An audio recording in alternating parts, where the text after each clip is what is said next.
For 13 years, I've regularly checked the satellite images of a disturbing house on Google Maps. I won't tell you where to look. Unless you want something terrifying to look back at you. When I first spotted the house in 2012, however, it wasn't disturbing, it was curious, like me. I don't remember why I was absent-mindedly scrolling across that British village, sparsely populated and near nondescript. What I do remember is the reason I stopped on a particular garden behind a detached house, which stood adjacent to vast acres of farmland. A long, T-shaped shadow was painting the lawn. It looked, to my eyes, like an oversized scarecrow. For the sake of visibility, most satellite images are snapped when the sun is at its highest, meaning shadows are at their shortest. You'll rarely see people walking out and about, and even if you do, their shades won't give them away. It couldn't have been a person standing with arms outstretched. Then again, something about my scarecrow hypothesis didn't sit well either. In any case, I was a teenager at the time, and my interests were fickle. I forgot about the whole thing for years. But in 2016, my friend and I were talking about the many unanswered internet mysteries floating around, and I recalled that very personal mystery of my own from 4 years earlier. I showed my friend the house on Google Maps, and it was even curiouser than the first time. There were two T-shaped shades. The original was as long as ever, and the new one was half the height of the first. Very odd shadows, Oliver admitted. And it's just a residential house, not part of the nearby farmland, so why would the homeowner need scarecrows? I don't remember how I responded. The conversation took a detour into something else, thanks to the liquor incapacitating my thought processes. It wasn't until 2019 that my friend brought up the intriguing house again, so we Googled it once more. And, again, the garden had changed, the second shadow had grown to the height of the first shadow. Something about the oddness of it all left me, for the first time in 7 years, quite afraid. I saw in his wide eyes that Oliver felt the same. He quickly played off his discomfort, but I noted his momentary lapse of cool-headedness, noted the hesitation which had preceded his stilted, unnatural laugh. I just didn't quite understand why we were both so afraid of two shadows. The baby scarecrow is all grown up, he said. I didn't respond. 30 seconds later, Oliver held up his phone, displaying Google Maps, and said, 52 minutes.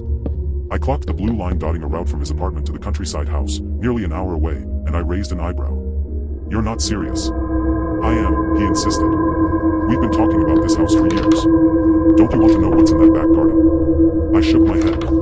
Not anymore. There's something off about that image, Oliver. He groaned. Oh, come on, Jamie. I know it's left an unscratched itch in your brain. I know you. We're not going to drive across the country to spy on somebody's garden, I said. Well, I am, and I'd love your company, Oliver replied, shrugging. There's only so much a bird's eye view reveals, and street view won't let us peek over those obnoxiously tall hedges. We need to see the place in person. I feel as though I may have stepped out of my body for an hour or so. Let someone else take the reins. For I only realized that I'd been coaxed into accompanying my friend as his car rolled to a stop outside that famous house from Google Maps, no longer seen as a flat roof and garden from a bird's eye view, but as a three-dimensional, horribly real structure. The unassuming, red-bricked residence was surrounded by 8-feet-tall hedges, countryside, and silence. There had been other cottages dotted along the winding country lanes, here and there, but they did nothing to cut through the area's oppressive, all-consuming silence. Something about seeing the property in the flesh left my hairs tingling. Left me ready to wrangle the steering wheel out of Oliver's grip and take us far away from that tall-walled place. And its hedges prompted an obvious question from my lips. Unless you've brought stilts, how are we going to peek into this garden? Oliver smiled as he opened the driver's door, so I followed him to the boot of the car. He'd always been more of a show-to-tell bloke. Inside the car's boot was a drone. Please, no, I inwardly groaned. I hated the thought of snooping on a stranger's property with an airborne camera. Then again, scaling the fence and trespassing would have been worse, so I nodded my head, signaling that I'd go along with Oliver's harebrained plan. He quickly took the drone up into the sky, and we watched the live feed on his tablet controller as the white, bladed, plastic insect sailed loudly above the house, rotors blurring against the sky. Oliver took the device over the roof tiles, and we both held our breath as the garden came into view. Then we exhaled in harsh, painful gasps of shock at the revealed casters of the long shadows I had seen in photos for 7 years. Not scarecrows at all. Two humans were tied with thick, well-knotted rope around their wrists and legs to large, wooden crosses, perhaps, as much as the thought horrified me, crucifixes. My friend and I did not scream, but instead fell very silent. Very still. There is no trauma quite like shock. No horror quite like being frozen to the spot, unable to think. Unable to run. And the terror of what we were seeing would only worsen as my friend decided, with unsteady fingers, to fly the drone downwards, taking it closer to the two bound people in the garden. One was an adolescent boy, wriggling weakly in restraints as he eyes fixed on the drone filming him from above. He wore a white tee with 5 letters torn through its fabric, torn through to the flesh, creating blood-stained letters on his torso. Spawn. Oh, God, I moaned in terror, slumping against the car with teary eyes on Oliver's tablet screen. We have to call someone. On the original cross, which I'd seen 9 years earlier, was a woman who barely looked like a woman at all. Her arms and legs, poking out of holes in dungarees, were nothing more than bundles of straw. Oliver and I finally broke free of our frozen states, beginning to retch as we realized that the captive woman was very much alive, but very much limbless, save for upper arms around which ropes were tightly wrapped. Cut through both her clothing and the skin beneath, in much the same way as the squirming boy beside her, was another blood-ridden word. Whore. Oliver opened his lips, managing only to hiss out a whispery, wordless puff.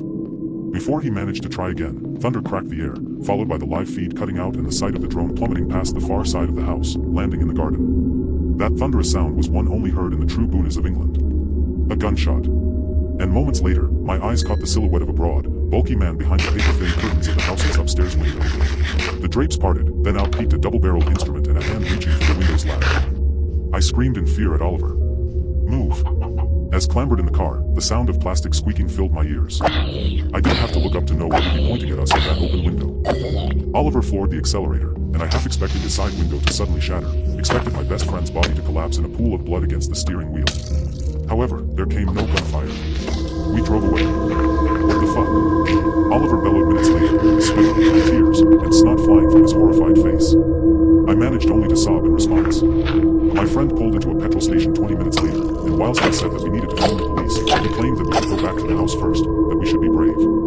Oliver was worried that the homeowner had chosen not to follow us because he needed to dispose of all evidence. Then my friend suggested that we had a limited window in which to go back and record some evidence of what the man had done. You watch too many crime programs, I pleaded, panting heavily. This is the real world, Ollie. In the real world, you see a crime, then you call the police. That's how it works. Anyhow, after much back and forth, my friend managed to dupe me into thinking that he was on board with my plan of simply leaving it to the authorities. But whilst I went into the petrol station to pay for our freshly filled tank, Oliver tore away and left me behind. I tried to call him numerous times over the following hour or so. Nothing. So, I rang the police and told them what had happened. To give credit where it's due, the authorities took my claim seriously and searched the homeowner's property. However, as Oliver had feared, the responding officers found nothing in the stranger's garden. No crucified, straw-stuffed victims. No carcass of a drone. No shotgun shell. Nothing to validate my tall tale. The homeowner, a man named Mr. Tomlinson, told the police that he had seen neither a drone nor two men outside his property. I showed the police the satellite image on Google Maps, and Mr. Tomlinson simply laughed. He said that the image was at least a year out of date, that he'd gotten rid of those statues months earlier. Yes, statues. Apparently, this was a sufficient explanation for the police officers. Obviously, there were plenty of ways to corroborate my story. The police checked the surveillance footage at the petrol station, saw Oliver and I standing by the pumps, then saw him drive away whilst I was in the shop. See? I protested. We weren't saying you were lying, Jamie, one police officer insisted. We simply need evidence. I pointed at the screen. There's your evidence. We drove out here together, and now he's gone. Look, this was only a few hours ago. The two of you were clearly arguing. It seems like your friend just needs to cool off, one of the officers suggested. They promised to look into Oliver's disappearance once the appropriate amount of time had passed. Well, 48 hours later, when he still hadn't shown face, the police took me more seriously. However, days, then weeks, then months went by. No sign of him. And the authorities failed to find any evidence suggesting that Mr. Tomlinson had been keeping people captive in his garden. No evidence of prisoners anywhere on his property. Then came the pandemic, and the world had bigger problems. Nobody believed my story, no matter how many times I talked about the Google Maps image, and the drone, and what the two of us had seen. Eventually, I researched the area surrounding Mr. Tomlinson's house, an area including surrounding hamlets and farms, all forming a tightly knit community. From news articles, I learned that a woman and a farmer went missing in 2011, and that got me thinking. So, I managed to infiltrate a Facebook group for the local area, pretending that I'd bought a property in the area. They let me join. You wouldn't believe the things to be learned from a private Facebook group. That's where the village gossip lives in the 2020s. I learned that this local farmer had been a widow for 3 years before finally meeting someone new in 2010. Someone from the next county over. Plenty of folk didn't like this, as they'd adored his wife. And, to make it worse, as one Facebook user commented, this new woman was an out-of-towner. I shared this information with the investigating police officers. They were aware of the missing persons cases, obviously, but that was about all I got out of them. They stonewalled me, much as they had with Oliver. And that left me with a gnawing feeling in my gut. Given that they lived in the area, I started to fear that they might be part of this tightly knit community too. Started to fear that they weren't much fussed about digging too deeply into the area's disappearances. Started to fear that they might even be culpable. Of course, many things didn't add up. Oliver and I had seen a woman and a boy in that garden, not a woman and a man. Still, there had to be something to this coincidence. I was certain of it. For a little while, I even considered breaking lockdown rules and returning to Mr. Tomlinson's property, doing my own investigation.